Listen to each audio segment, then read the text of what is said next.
Hello Conference Lesson 4, 23rd of December 2025. Greetings, brothers and sisters. On this occasion, I want to share with you knowledge about the spiritual hierarchy and the beings that live in the spiritual dimension, how they relate to one another, what their functions are, how they communicate with the living, and how you can communicate with them. All of this is for the benefit of your evolution and the opening of your minds to a new world. Let's begin by establishing a more or less precise hierarchy, because in this case, hierarchies are a misconception. They lead to confusion, but when there is some confusion, I will clarify it. First, there is the Father, the omnipresent power, the ultimate knowledge, the light of the universe, the energy that envelops and animates everything. He is the creative mind of all that exists. For the Father to exist, to create everything in the universe, for all the mechanisms that make it function to work, there is another energy, another mind, which you can define as the feminine mind or the creative energy. It is the energy that the Father, the creative mind, uses to create everything that exists. The feminine energy is the building block that the Father uses to create everything that exists. The creative mind, the Father, is also responsible for creating the relationships between the elements that make up reality. As a product of this union, the visible and invisible universe that you can observe is born. You cannot observe the invisible part yet, but little by little, more of you will be able to see it. To help you understand, think of it like the mystery of the Holy Trinity. The Father, or God, is the creative mind. The Holy Spirit is the creative energy that enables the creative mind to create the universe. It, the feminine energy, has its own mind that must work in coordination with the Father, and as a product of this union, the universe in its infinite variety is produced, which would be the Sun. Making separations in this case is quite erroneous, but for humans like yourselves to understand, it's a simple way to see it. Though it's not really like that. In reality, there is no separation. The three elements are separate, but the union is very intimate.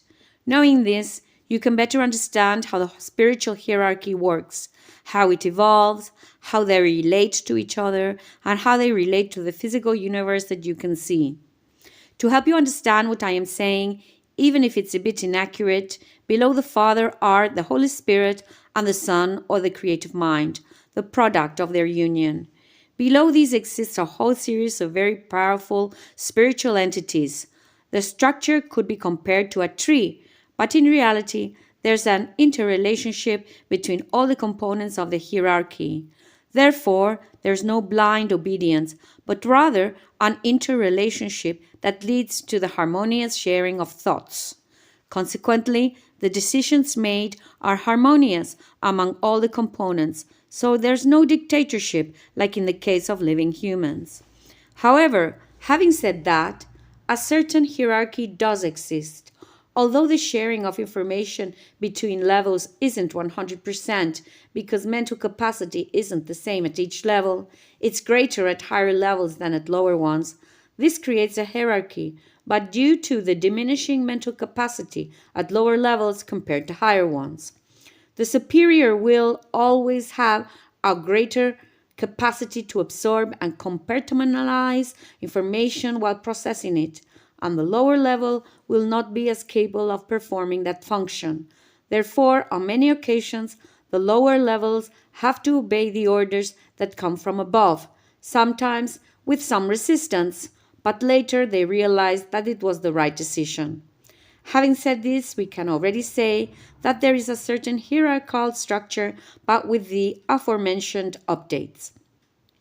First, let's say there is the Father, simplifying terms. Second, there are 5 archangels below him, each in charge of a certain part of the universe, but they are also interconnected because their decisions tend to influence other parts.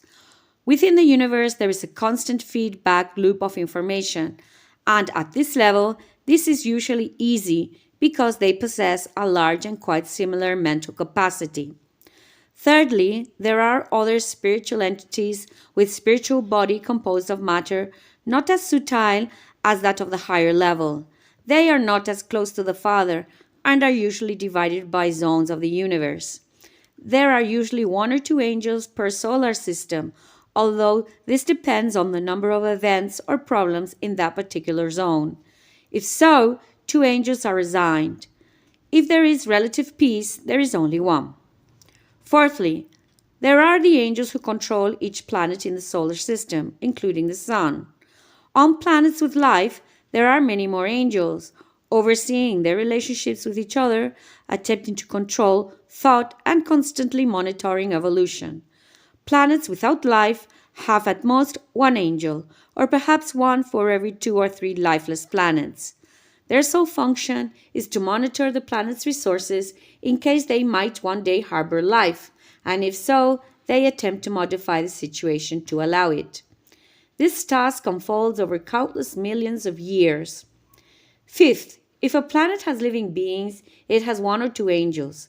If there are intelligent beings capable of approaching the Father, of attaining His knowledge, and of living their lives within the Father's energy and being conscious of their existence, then there are spiritual entities among the living beings who attend to their daily tasks, maintenance, surveillance, and assisting in their functions, always within the framework of the divine plan created by the Father. These are the angels who typically defend the planet from evil. They are the ones who work the hardest. They are among you, and they have a greater affinity with you because they see your limitations and where you aspire to be. They rejoice greatly when someone transcends their earthly capacity and draws closer to the Father. The sun and the stars also have their own spiritual hierarchy. As givers of life, they must receive the energy that animates them from the Father and the Mother or creative energy.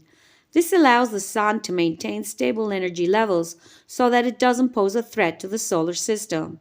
These angels also care for the living beings in the solar system, but they only act as messengers of the desires of those beings. The angels closest to you also perform this function, but they are complementary. The inhabitants of the sun and the stars are responsible for conveying the desires of living beings to the Father, or a higher hierarchy than the one on earth, and they tend to be more powerful than the angels who live with you on earth. Unfortunately, no one seems to remember that there are spiritual entities on the sun helping you and maintaining the balance of the solar system. It is important that you communicate with these spiritual hierarchies, with the inhabitants of that spiritual world, since you form an interconnected world with them. Living beings, especially those of you with intelligence, have the capacity to consciously relate to the spiritual world, and this is necessary for spiritual evolution. If communication were good, the world would generally be better. The world wouldn't be at loss as it is now. That is why communication with these spiritual entities is so important. There are several ways, one of which is prayer, which has proven successful many times. Another very similar way that produces the same effect is meditation. Meditation awakens part of the energetic bodies that are part of you. The more you awaken the energetic centers that exist in your energetic bodies, the so-called chakras, the greater your spiritual communication will be, and your spiritual vision will increase. You will be able to see reality as it is. The ego will no longer have importance in your decisions. You will make decisions in accordance with the will of the universe, with the will of the Father, with creative energy, and with the rest of the elements of the universe, forming a unity. Another favorable effect of meditation is communication with the inhabitants of that spiritual world. Often you don't hear them because the ego has shut down the part of the brain responsible for that communication. Now I'm going to explain the awakening process in broad terms. It consists of cleansing the channels that run from one chakra to another. This is done through meditation, visualization exercises, and adjusting your diet. Controlling your thoughts also helps, but that's a consequence of meditation. If a person is in complete union with the universe, the mental union is total, and therefore the ego loses its destructive effect on the human mind. This increases the spiritual evolution of those close to you, since your energy destroys their egos and paves the way for others. That is why it's important to meditate together to improve the energy surrounding the planet. It forms a kind of belt, a pouch. In this energy field, all the feelings of living beings, of your brothers and sisters, positive and negative, are stored, relating to each other. This, in turn, feeds back on the feelings and thoughts of others. Therefore, to reduce the negative feelings surrounding any planet, it's best to meditate in groups, focusing on positive energy and cleansing the energy field first. Place the area closest to your presence, and by channeling it through the correct points, ensure that the energy reaches where it needs to go. In this way, you will achieve the maximum expansion of energy. But we will explain that another time. It's a complex topic, and this is already getting long. I will explain the subject in another lesson. In short, you must meditate to improve the energy of the planet and your own.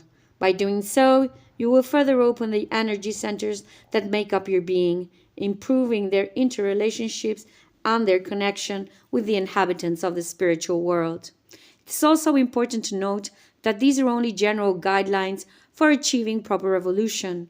Ultimately, each person will have to listen to their spiritual teacher, and in that case, the true learning will begin, since each person must follow a different path.